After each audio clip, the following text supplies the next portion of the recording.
I want to start with a question that myself, everyone on planet Earth, and most importantly, your loved ones want to ask you. Will you please stop? No, obviously not. Alex Honnold achieved maybe the most incredible physical feat in all of human history, climbing a 3,000-foot vertical granite wall with no rope. Dude, it took me 6 months just to work up the courage to watch Free Solo. And if that film didn't give you a panic attack, Alex gave you another chance when he climbed Taipei 101 live on Netflix. No rope, no net, and at one point, no hands. In a country filled with people terrified of objectively safe things, it is wild to see Alex's lack of fear of something that is objectively terrifying. So I sat down with the world's most famous climber to talk about what he's actually afraid of. I probably would have killed myself rather than do stand-up comedy, like straight up. How he thinks about the ethics of marketing his Taipei climb as a death-defying spectacle. I'm not going to do a thing where I think I'm going to die on TV. That'd be insane. And I asked the kinds of deep, meaningful questions that make this show so essential. How do you pee and poop when you climb? We also worked on his red carpet poses, because the only thing more unforgivable than El Capitan is the Getty Images database. That shit is forever. Fuck you, Ronnie. Hurry right away, no delay, stop the day. Make your daddy glad you have had such a laugh. ICE recently admitted to detaining immigrant children longer than the recommended limit. This past August to September, ICE held about 400 children for over 20 days. Advocates reported conditions such as contaminated food, lack of medical care, and insufficient legal counsel. I read about this nightmare on Ground News, which is today's sponsor. Ground News shows a breakdown of publications reporting on a story, including a factuality score in which way each publisher tends to lean politically. It is not about completely eliminating bias here, folks. It's about trying to make you aware of the potential biases of different publications so you can consider them as you analyze an event or the issue. I was at least glad to see that 98% of the 69 publications reporting on this story were rated high factuality, because the last thing we need is more misinformation on this issue. Use the link in the description or go to groundnews.com/Hasan to get 40% off the Ground News Vantage plan, the same one that we use right here on HMDK. My discount makes it just $5 a month for unlimited access. Let's cut through the noise together at groundnews.com/Hasan. You and I were both NorCal kids. Yeah. You grew up in Sacramento, I grew up in Davis. Look, people in the comments that want to parse through the details, when people say, I say I'm from Sacramento, they're like, oh, you're from Davis. I'm like, dude, it's a 12-mile difference. Yeah. Just relax. Like, I can see the skyline of Sacramento from Mesa Boulevard. Suburbia too. It's the same upbringing. Totally. It's like, and you and I were both trench babies from NorCal, and we both came up going to birthday parties at Rocknasium in Davis, California. Yeah, I actually went on a school field trip there when I was a child. That was the first time I ever climbed, was the Rocknasium in Davis. So describe to people what Rocknasium is for those who haven't had the blessing to go there. Rocknasium is a very old climbing gym, though I've heard that it's changed since my childhood, though I haven't been to the new version, but I think it's pretty scrappy, but it's kind of like an original old school climbing gym. Yeah. But, you know, I mean, it was enough to give me a taste of climbing. And then actually I didn't get into it until a different climbing gym opened in Sacramento, closer to my home, when I was 10.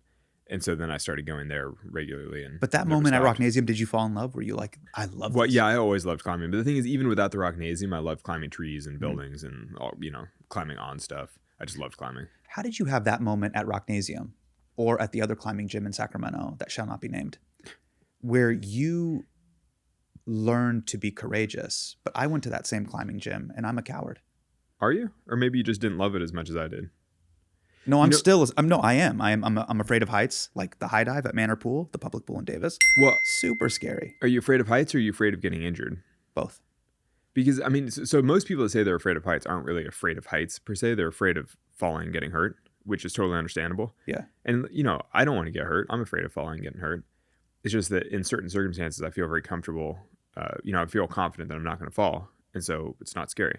Is there stuff that us normies do that freaks you out? That you're like, how the fuck do people do this every day? Well, I don't know. I mean, there are tons of aspects of city life. I mean, we're in New York City. You're sort of like, there are a lot of aspects of city life that to an outside observer would be like, this is so sketchy. Sketchy meaning dangerous. Yeah. With just like traffic and like crossing things and like so much movement, like bike messengers zipping past with like seemingly no rhyme or reason to it. And you're like, this feels dangerous to somebody who's not used to it. And yet for somebody who lives here, it's totally normal. Have you ever seen a dead person before? Yeah. And did that make you afraid of death? No, but it does remind you of the frailty of the human body. It is always very sobering. You're sort of like, oof. The first time I was exposed to free solo climbing was in an incredible documentary film. I think you know what I'm talking about. The rest of the world knows what I'm talking about. I'm, of course, talking about Mission Impossible 2. Now, is it humbling knowing that an actor could do what you do so easily? Well, so I know the guy that did the stunts for this, and he is actually kind of better than me. he is really, really good. This guy, Ron Calk from Yosemite. Wait, who? Ron Calk, he's just like The fuck are you talking about? That's Tom Cruise. Well, I'm pretty sure Tom Cruise didn't actually climb that part. Bro, have you not heard that Tom Cruise does all of his own stunts? Well, I don't think he does all of them, but I mean, this is so cool. But What do you mean notice he doesn't do all of them? Every movie that I watch that's a Tom Cruise movie is basically me paying $15 to see if Tom Cruise will live or die. Is he a better climber than you? Well, I mean, you would argue that he almost fell off the cliff a couple times in that clip, so that doesn't really scream great climber. You know what I mean? Like, narrowly avoiding death is like not the hallmark of a great climber. Great climber would be like, looks happily in control and has a good time and then gets to the top. But that is really freaking cool. But I haven't seen it framed that way. That's really interesting that you framed it that way. The Yeah. fact that he did that fall means he's not that great. Yeah, I mean, if somebody almost falls to their death and then miraculously survives, you're like, that's not a hallmark of greatness. Yeah. You know, that's kind of like, oh, wow, he like narrowly dodged the bullet. I love that. Talk your shit, Alex. You know, Yeah. well, I don't know if Tom wrote that scene himself. He for sure approved that. Yeah, I'm pretty sure he did. He was like, this is sick. I mean, people have a very childlike wonder with what you do because it doesn't comport with what I guess people Yeah, it's generally just so do different. in their day-to-day Yeah. life. But I want to ask you questions almost like a 5-year-old. So this next segment is called Questions from a 5-Year-Old, but also me. Okay, so these are real Perfect. questions from my 5-year-old that I also agreed on. I'm like, yeah, it's a good question. All right. You ready? Love it. I have a 4-year-old. I'm like, let's see. Great. My son was asking, why don't you wear a rope? Did you forget it? No, I chose not to bring it, but I do mostly use the rope. Okay. How do you pee and poop when you climb? You just pee and poop. You shit your pants? I've never actually shit in my pants, but I've had a lot of like serious emergencies while rock climbing. Yeah, you just like freaking go. But you're in nature, so it doesn't matter. You just make sure you're not impacting other climbers. You just let it run down your leg? Like when you're at a public pool, kind of? no, a little different. But there have been some drastic. I mean, there's been like one-handed hanging off the side of a cliff taking a dump. You've done that? Yeah, a couple times. I mean, when things go sideways. So things you go were doing sideways. what Tom Cruise was doing in Mission Impossible 2, but you were pooping. dropping a number 2? Yeah, a couple times. Gross. I mean, when it happens, it happens. What's better than pooping your pants? I think I had Giardia for one of them. So you pull down your Patagonia baggies with your Hanes cotton boxers. You Yeah. pull that down Yeah. and you just let it rip. Yeah, you make Off sure the you're side of off the route, and then you make sure that it's going to land somewhere that's like okay, and then you just go off the side of the cliff. Do you bring snacks? Always. Do you ever wish you brought more snacks? Often. What if you get tired but you're not done yet? Then, I mean, depending on how tired and how close you are to being done, you either push through and sort of learn something about yourself, or you retreat and go home. Do you sleep up there? Sometimes, yeah. Yeah, just this fall, I spent 6 days on the wall on like a thing. You sleep up there. Sometimes. I mean, it's obviously more fun to do something in a day and go down and sleep in the van because it's more comfortable, but when it makes sense, you sleep on the wall. And you're not afraid of like falling asleep and then rolling off the side of the cliff? You're normally backed up, like you're tied into something, so that if the whole portaledge, like if the cot thing that you're sleeping on collapsed during the night, you wouldn't die. You'd be connected to the wall. Okay. You have like backups for the different things. And Do you ever climb higher than the clouds? I have climbed above the clouds quite a lot, actually. I love that question. I mean, that is one of the coolest things in climbing is when you're above a cloud layer, and so it feels like infinite beneath you, and you're like, it's pretty cool. What's that like? It's amazing. I mean, it's kind of like being above the ocean or something. But yeah, I mean, routinely, if you're on the top of something and the clouds are low, it just feels like infinite cloud beneath you, and you're like up on some mountain. You're like, this is sick. Yeah, it's really cool. Is it scary when you look down? Sometimes, but in general, no. I love the view. I mean, that's kind of half the point. What happens when you sneeze? You sneeze. You don't lose grip? No, I mean, do you ever just fall over because you sneezed? Dude, when I sneeze and I'm on the 95, I'm like, fuck, I'm going to crash into someone. Well, that might be a little different because you jerk a little bit. But it's the same thing. I have grip on something. No, but that's different because What do you mean like, that's different? well, because if you jerk your wheel, the wheel moves. But if you're holding onto a thing and you jerk a little bit, your hand isn't going to shoot off of it. You know what I mean? You would just like squeeze it harder. Do you have nightmares about falling and dying? I actually never remember my dreams. I remember a dream like once a year. I have dreams about that all the time. Do you? Yeah. Maybe it's You've good never that you're had not a that? climber. So you've never had that where you like, and then No, you jerk up? Literally never. In all seriousness, let's talk about Taipei 101. Huh? All right. Recently, you were part of an experiment on Netflix. They wanted to see how many people would watch a man possibly die. It went great. Millions of people around the world tuned in, and you're here with me, and you're alive. We made it. How long had you planned free solo climbing Taipei 101? Well, I first scouted the building in 2013, I think, actually, for a different TV thing that fell apart. And so I kind of knew that it was possible. I played on the building a little. I was excited about it. I was like, that's cool. Like, I think I could do this thing, but then never got the opportunity. So I've been kind of sitting on it for 12, 13 years or whatever. How did you feel about the marketing? Because the marketing that it's Netflix insane, had for it was just like, Dude, come watch a man. Dude, I saw the trailer and I was like, oh my God, it makes me feel a little sick. The freaking crazy spiraling drone shot down the corner of the building. I was like, that is intense. But I'm kind of like, I mean, they're trying to sell a show. I'm like, I don't care. Like, even the shots like with your kids, they were just like, watch him hug his children one last time. Oh, I didn't even notice. Oh. I probably didn't see it quite that way. I was probably How like, did you look at this see cute it? little girl. So I was like, oh, so cute. Because the way I'm watching it, I'm like, he could lose his children. He has 2 small children. Yeah, I see that as I have 2 small children, but I'm going to undertake this climbing expedition that's only 1 week long where I have great self-service the whole time. I'm kind of like versus going to, because I've done other TV climbing expeditions where I go to like Eastern Greenland for 6 weeks, or I go to the Arctic and, like climb. Anyway, all these types of things where you're like in remote places in a tent for a month at a time. You're like, that obviously takes a way bigger toll on your family. How do you analyze this ethically? Because I see it with this weird triangulation. There's you that's climbing this building with no rope. So you are free solo climbing a very tall building. Then it's being televised. So it's this weird thing of, hey, come watch Man on Wire. So now we're all collectively watching you. So I feel like a piece of shit watching you do this. I'm oddly titillated by this. I feel guilty watching this. So I'm processing all of it. Honestly, I think you're experiencing a lot more than I'm experiencing. I'm just like, I get the opportunity to do a cool thing. I'm going to do a cool thing, not overthink it. So you see it the same way boxers see it. Like when I go to boxing or UFC matches, I'm watching 2 dudes fuck each other up. Then I'm that actually watching makes me them uncomfortable. get I each don't other really like fucked that. up. Right. And See, I then don't the watch promoter fighting. I think is it's like, weird. you 2 beat the fuck out of each other. And I'm like, someone's getting fucked here. Yeah, I think it's different than that because Really? that makes me uncomfortable too. Because I'm sort of like, I think partially because the thing with that is that there's always a winner and loser. Like somebody is for sure getting fucked. With the building, you're like, everyone's going to have a great time. Because I look at the building thing. Wait, like, Alex, the winner or loser would be you in this scenario. No, because and your family. I know, but you're just not going to lose on something like that. It's like, to me, it's like, I mean, obviously the you're not going to lose? The program has to sort of hype it up. It's like, this is dramatic, but I'm sort of like, I'm not going to do a thing where I think I'm going to die on TV. Like, no, of course I feel 100% confident that this is totally chill. It's like, you're not going to do something where you actually feel like you're rolling the dice on live TV. That'd be insane. You have Deion Sanders, Chad Ochocinco level confidence. Well, it's not confident. I mean, I love it. Bro, I love it. No, but the thing is like there's some things you can do, and then there are other things I know I can't do. And in the climbing world, there are tons of things that I can't do. Like I can't climb the hardest route in the world. I can't climb the hardest boulders in the world. Like I can't, I couldn't compete at the Olympics in climbing, which is, in LA 28, there'll be Olympics for climbing. There are all these things I can't do as a climber, but there are some things that I know I can do as a climber.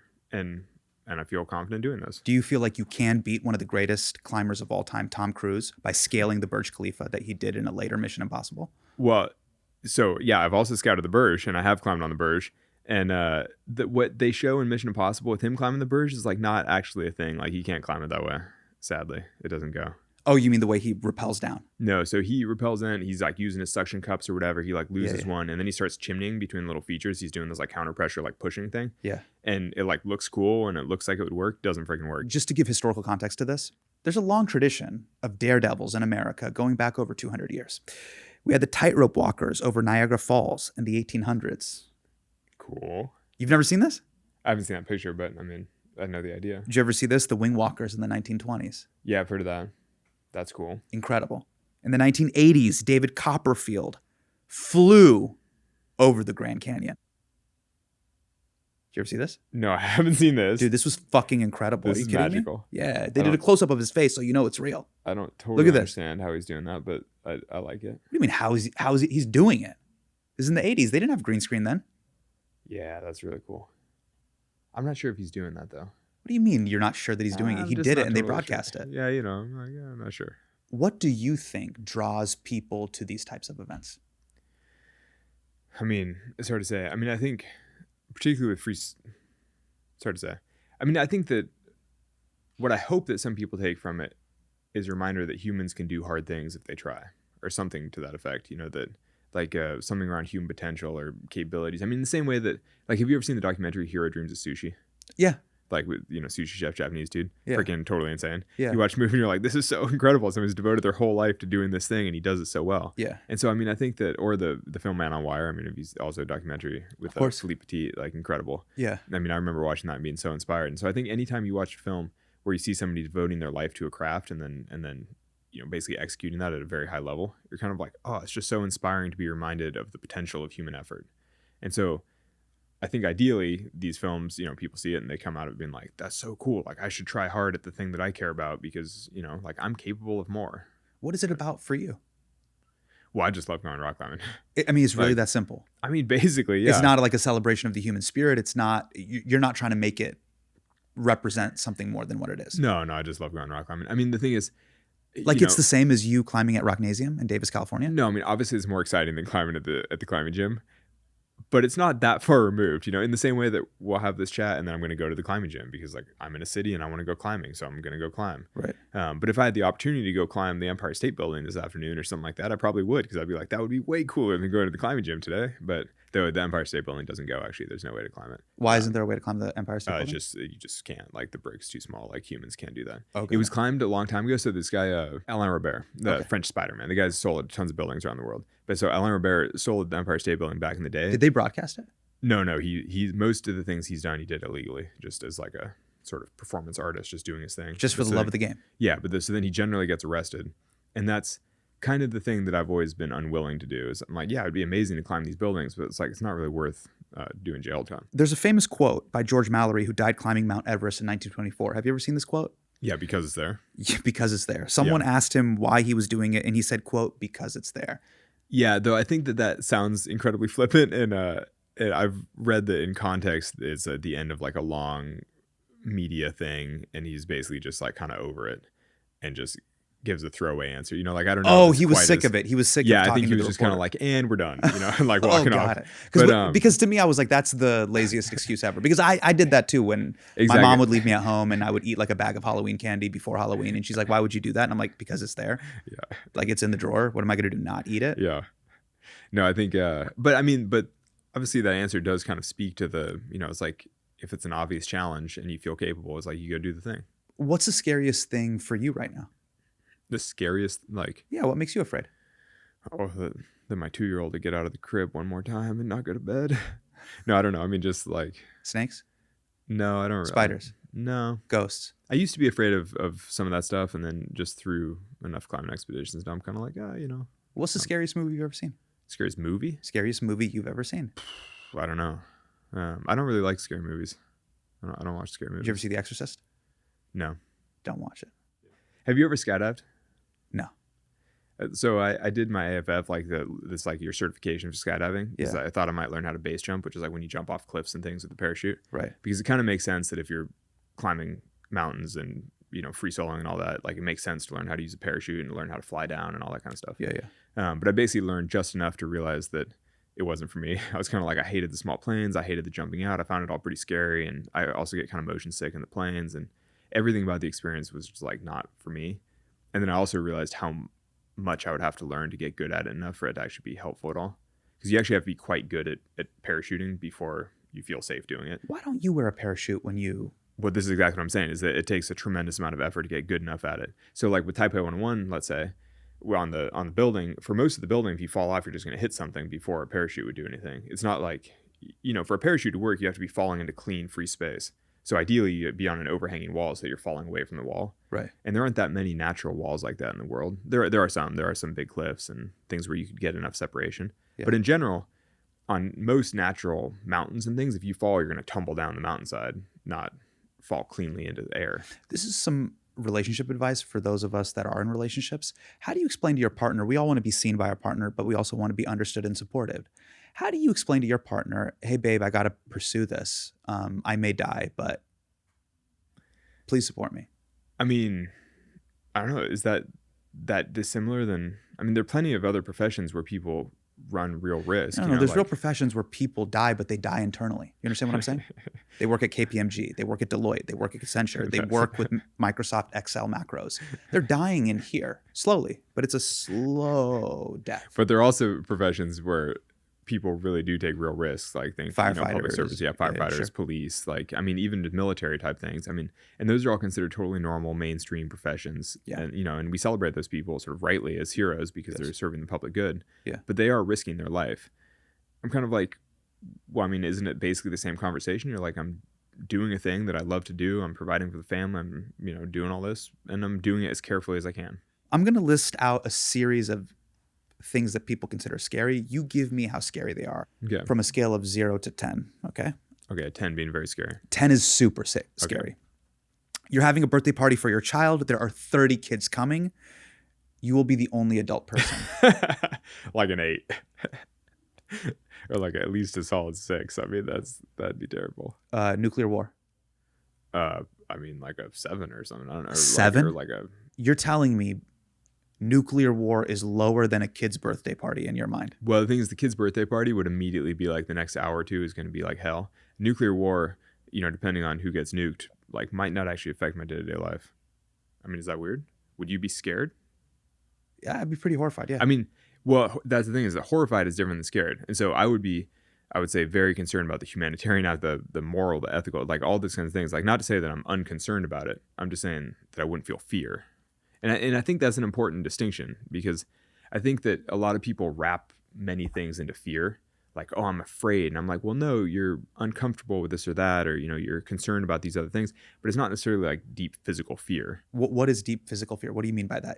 Are you talking about specifically, just to be specific, it's the idea that I may die from this? Well, yeah, fear for my safety. That's funny because, joking about the kids is like, obviously you're not as scared for your safety. Yeah. You're more like scared for your comfort, where you're sort of like, oh, this is going to be a very uncomfortable situation for the next little while. Yeah. When you just get totally run roughshod over by a bunch of kids. Yes. Yeah. Total. No, hey, I've been there. Yeah. Trying stand-up comedy. Oh, that would be terrible for me. Like public speaking. I mean, yeah. You're just risking public humiliation. I know, you're for real scared. But a lot of people rate that as scarier than death, and I would be one of those people, I suppose. Just someone being like, that was mid. Scares I mean, you? honestly, now I've had so much practice with public speaking just because of everything that it's probably less scary than it used to be. But there was in my, say at age 22, I probably would have killed myself rather than do stand-up comedy, like straight up, just be like, no, I'm not doing that. Wait, what? I mean, you'd rather commit suicide than go to Laughs Unlimited in Old Sacramento and do the open mic? I would never, ever do that. Brother, trust me, the talent bar is not very high. Doesn't matter. I made it through the Laughs Unlimited open mic, and that's a pretty low bar. Like, I'm not that good. Yeah, but we have different sorts of gifts. That's not for me. We both turned 40 this year. Yeah, we're halfway at least. Yeah. How are you feeling? How's the back? Back's great. Hamstrings? I would say the fact that I exercise professionally does keep me in probably better shape than the average like middle-aged person. L4, R4, okay? I don't even know what those are. Those the two, your spinal column. Oh yeah, they're great. The discs, L4 and R4. Okay. I feel very good, I think. Now I got you in your feelings about it. Now you're like reassessing. Shoulders good? Oh yeah, shoulders good. Knees good. Knees are good. Hamstrings. Actually, I just tweaked one of my knees a little bit. I knew it, bro. Yeah. I knew it. You can't beat Yeah, it's Father not Time. like actually it's not damaged. IT bands? No, they're great. Yeah, great. No, in general, I'd say everything is really quite good right now. I take care of myself. So you're generally loose? Yeah. But you're not as loose as you were at 21, were you? Probably pretty similar. I mean, if you say loose in terms of like supple, then yeah, I'm probably about as flexible and all that. I really think the biggest difference is recovery and just like how energetic, What is something that you now understand at 40 that you wish you understood at 20? Well, I mean, there are a few things like now at 40, I'd say I'm much more on top of all the sort of lifestyle things like recovery and just being smart about like diet and training and lifestyle and whatever. And I just like didn't need to do all that at 20, but now I sort of wish that retroactively I'd done all those kinds of things because I just would have been so much better at 20. Because like at 20, I had a bunch of days when I was like living in my van where I'd like be parked somewhere in Yosemite, let's say. I'd eat like a whole flat of Oreos while like binge watching some show. And then the next day go do like a speed record on some wall. I basically get all like overpsyched, just like eating sugar and like watching some TV thing and then just be like, okay, I'm going to go do something rad tomorrow and then go do it. I'm kind of like, in retrospect, I probably would have performed better if I'd eaten well and like stretched that day and then gotten done something rad the next day. But I had way more of this like up and down crazy, Got it. Like, yeah, so I probably could have lived a little smarter. Damn, so you were just out here living in a van like Cookie Monster meets No, I lived in Oscar a the van for like Grouch. 12 years or something, yeah. Yeah, I lived in a van for a very long time. I lived in a freaking Ford Econoline, which is like a not stand-up van, like a little, like a plumber type van. Yeah. For 10 years. And so I like didn't stand up in my home for 10 years. It's like pretty, speaking of back issues. Are you still going to be climbing at age 80? Oh, for sure. I mean, I probably won't be climbing at an elite level and I won't be trying hard things, but yeah, for sure. It's so fun. You know, if you could. Were you about to say you should do it? Well, kind of. Yeah. It's like, I just wish you could experience like the joy that I get from it. You know, it's like, dude, it's so Alex, great. you haven't seen my lowlights from the NBA Celebrity All-Star Game. They're not highlights. They're below the rim lowlights. No, it's so fun. It's just like, No, I by the way, I totally get. I'm going to be doing stand-up comedy until my 80s. I will be performing at Rooster Teeth Feathers Comedy Club in Sunnyvale, California, which is next to a tire station. They will have to drag me off stage. There is no green room. You just stand they'll next to wheel you the, on and then wheel you back they'll wheel off. me on and you'll wheel be me like, off. Yeah. It's. I don't even think it's handicap friendly. So someone's going to have to carry me like a baby and then put me on the stool. That's nice. Yeah. No, I mean, that's. But I get it. I would love to continue pursuing what I love to do until the very end. Yeah, exactly. I mean, I think, and the thing is, when you ask, will I be climbing? It's like climbing is not that far removed from hiking and sort of scrambling, like being outside. And so there's this whole big range of outdoor experience. It's like, for sure, I'll be going on hikes in the mountains my whole life and like scrambling on ridges and like getting to the tops of easy peaks and stuff like that. And so, you know, whether or not that's extreme rock climbing, like what you think of as like climbing the side of a building, like I probably won't do that when I'm 80, but I for sure will be scrambling on mountains. You know what's so interesting is you and I, our lives could not be more different, but there's something very similar about the life of a comedian and your life as someone who's pursued this industry that kind of doesn't exist. Totally. Which is where we are just basically like traveling vagabonds. Well, yeah, for sure. Truly, you were living in your van. Comedians, we living in live out of, essentially Hampton Inns or. Yeah, you're just like touring and like grinding. Yeah, generally the lower tier Motel 6. motels or hotels that are part of the Marriott Bonvoy program. But you have now transitioned to this other phase of your career where you give these talks to people in the white collar industrial world. And I call it the Inspiration Industrial Complex. Alex Honnold will fly around the country and or the world to give TED Talks, corporate conferences, university talks.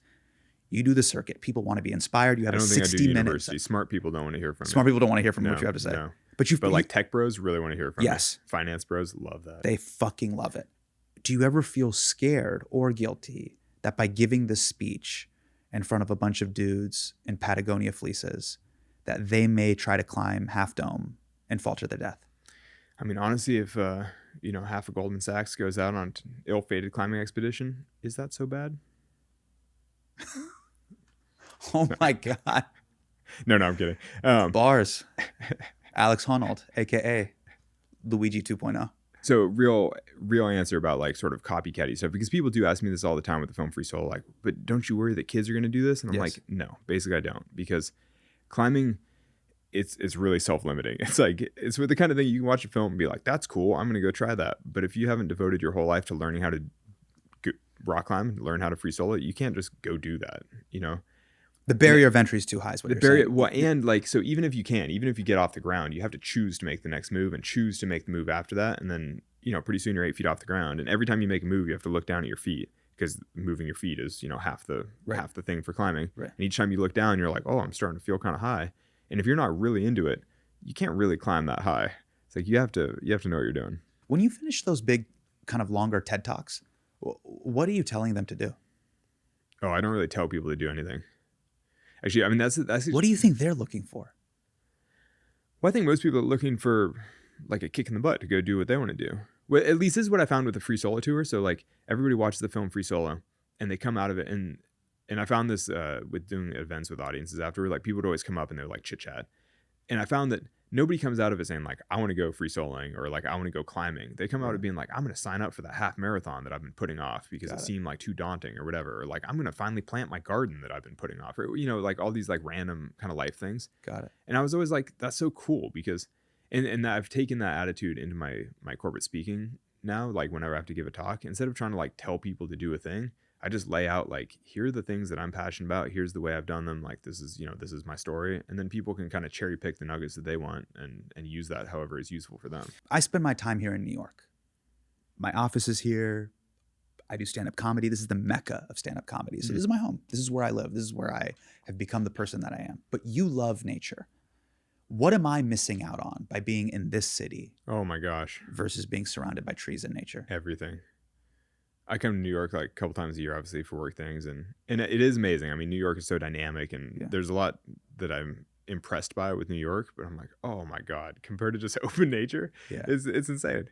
I mean, I was literally yesterday. I was commuting through New York City, and I was like trudging up the steps out of this very long subway tunnel. Yeah. In this like crowd of people. Yeah. And I was just looking down, and I was taking one step after another right behind somebody else's steps. And I was like, man, in a city, you're just always doing something that someone else has already done, like that day. You know, you're just doing the same things as everybody. And, you know, as a climber or even just out in nature in the West, it's like you can routinely do things that you're like, I don't know if any human has ever done this before.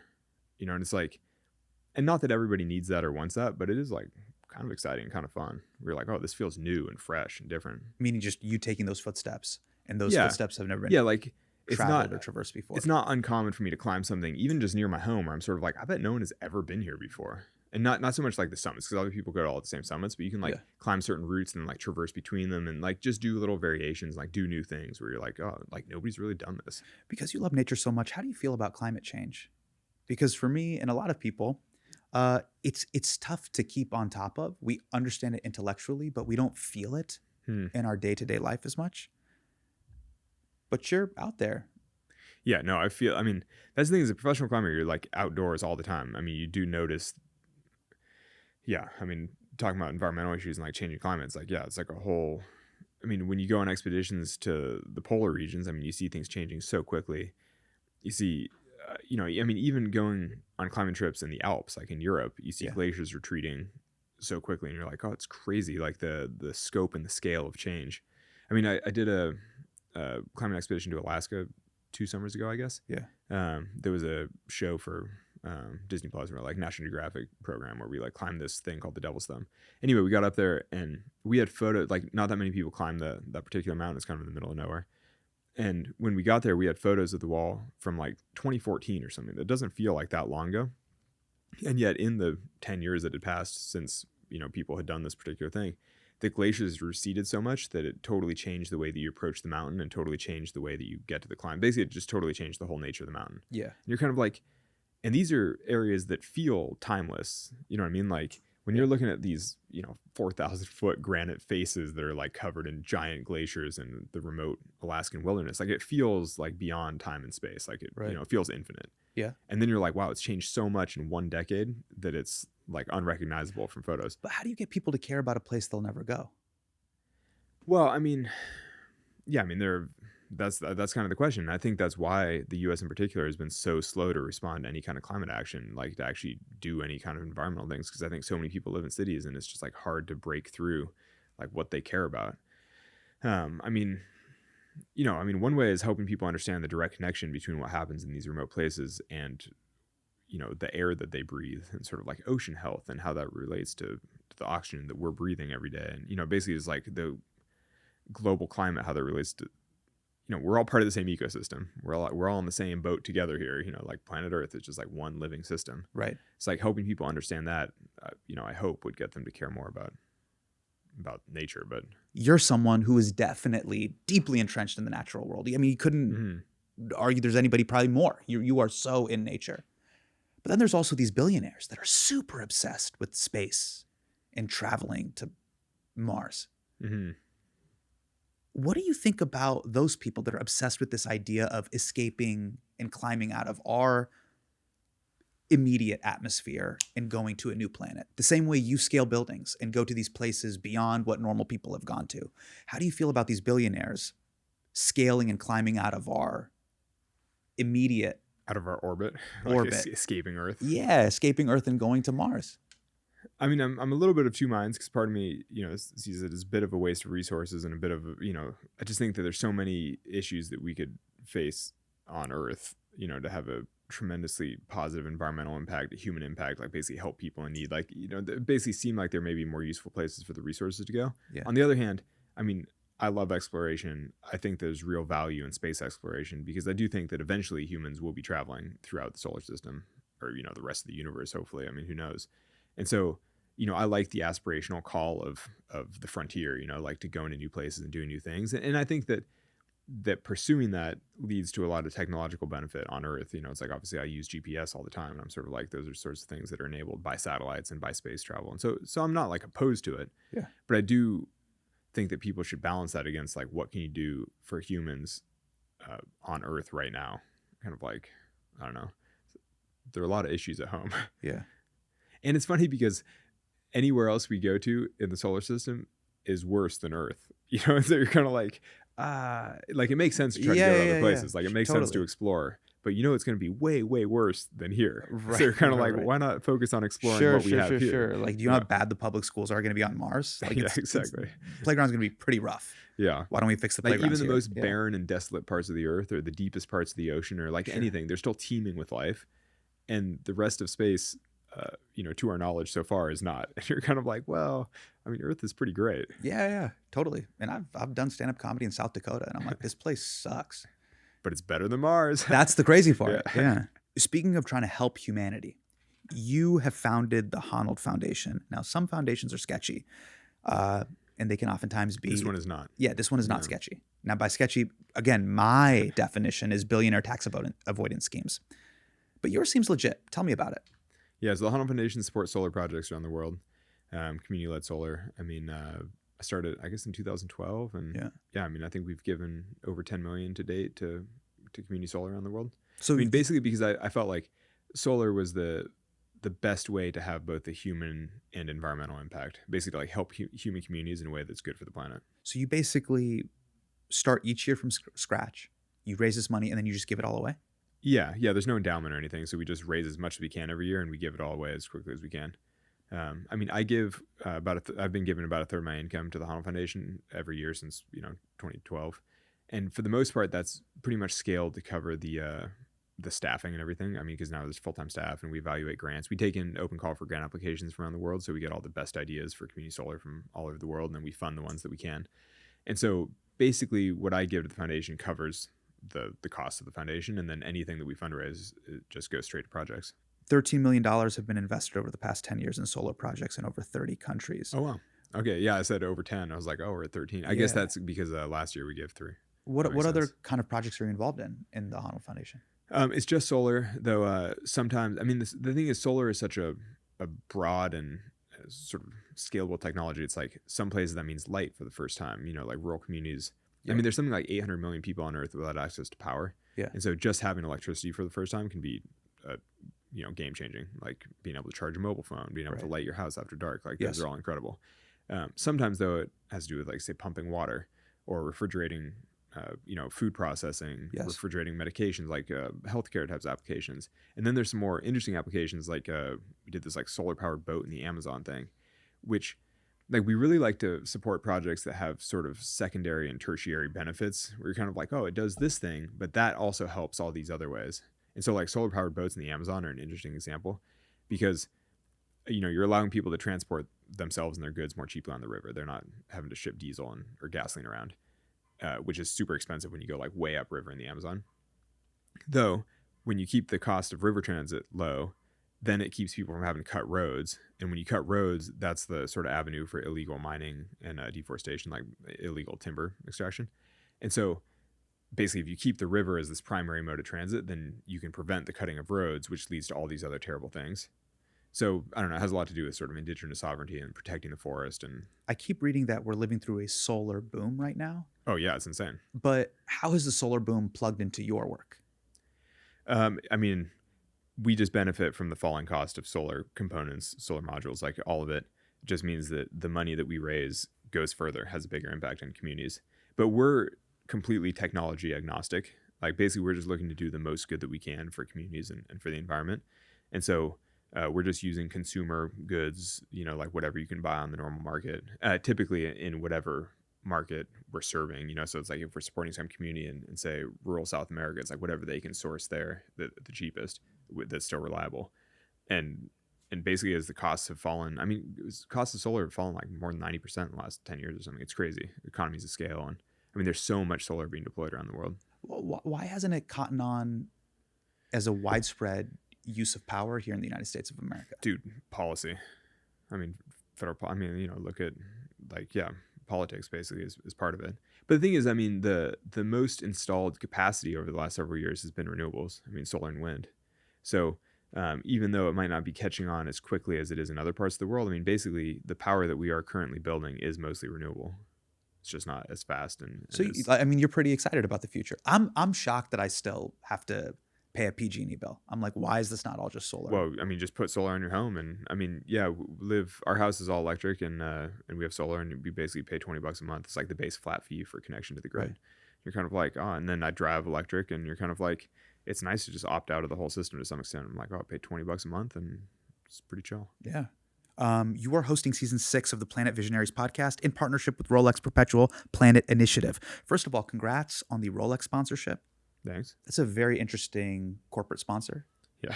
You know what I mean? Because generally, Rolexes kind of represent two different things. It's like you're going to climb a mountain, but the people that wear Rolexes usually work on Wall Street, or they're Indian guys who host podcasts. Yeah, but there's a real history with Rolex with exploration. I mean, you know, from the first big mountaineering expeditions, certainly a ton of undersea exploration. I mean, I think Rolex has traditionally supported explorers in that way. And I think now moving into the, you know, sort of the future, I mean, Rolex has been putting a ton of effort into conservation efforts. I mean, basically, like, as the world has been explored, now it's more about protecting what we have. Mm-hmm. And so the Rolex Perpetual Planet Initiative has put tons of money into conservation. And so they're supporting the Honnold Foundation, the work that we're doing with solar around the world. And then hosting Planet Visionaries is kind of great because I interview all these scientists that are doing both interesting research and then also interesting conservation work, like trying to protect some of these places. I mean, honestly, it's one of my favorite things that I do because the people I talk to are always so inspiring that it leaves me all fired up. You know how, like, I'm sure you know this too, like some work you do kind of drains you and then other work like fulfills you. Yeah. Like when I do Planet Visionaries, I always come out of it all fired up to like go work harder and try harder and like go train or something. What is it? You know, is it the thought leaders or the scientists that fire you up? Either. I mean, it's just, I mean, what's funny is that, you know, I always do all the research, like all this interview prep before each person, because they're like these scientists in some niche field who's doing like some, you know, like deep sea microbes or something. And I'm always like, do I care about deep sea microbes? Like, does that matter? And then I talk to them, and by the end of the interview, I'm always like, deep sea microbes are so cool. I'm like, it's amazing. I learned so much. I'm so interested. It turns out this whole hidden world that I knew nothing about that's like super important. I mean, you have another podcast just about climbing. Yeah. It's called Climbing Gold. Yeah. Okay. I've heard that climbers that live the life that you live, they have to live a very intense, regimented lifestyle. But what are the traits that climbers have that us normies don't have? Oh, I don't know if there's anything set like that. I mean, climbers are just people who are really into climbing. I mean, I think ultimately the only trait you need is a passion for climbing and a willingness to practice all the time. But the thing is, if you're really into it, then that often means that you wind up living in your vehicle in order to travel and climb full time. And so then, you know, you wind up spending a lot of time camping and a ton of time outdoors. That winds up translating into a certain comfort with the natural elements, things like that. You know, you wind up getting worked by nature all the time. But you don't like need that to be a passionate climber. Like, all you need is a passion to go rock climbing. Is it lonely? Is it a lonely life? No, because there are a lot of other climbers who are really passionate about it. So even if you're living in your car by yourself and traveling between all these climbing areas, you see the same community in different places. And people make the same sort of migration. It's almost like birds. You know, because you go north in the summer when it's hot, you go up to Canada, and then in the winter you go down to the southwest, like to the desert. Oh, so you'll meet other climbers. Yeah, so you climb with other climbers all the time. Got it. You don't find the woods to be really scary at night? No, like not even a little. I mean, what's there to be scared of? I mean, it's three. I mean, there are basically no predators in the U.S. What are you talking about? Bears, snakes, or sex shit? That's why I'm scared of the woods. When I go to campgrounds and I'm like, I'm either scared of birds, snakes, or sex shit.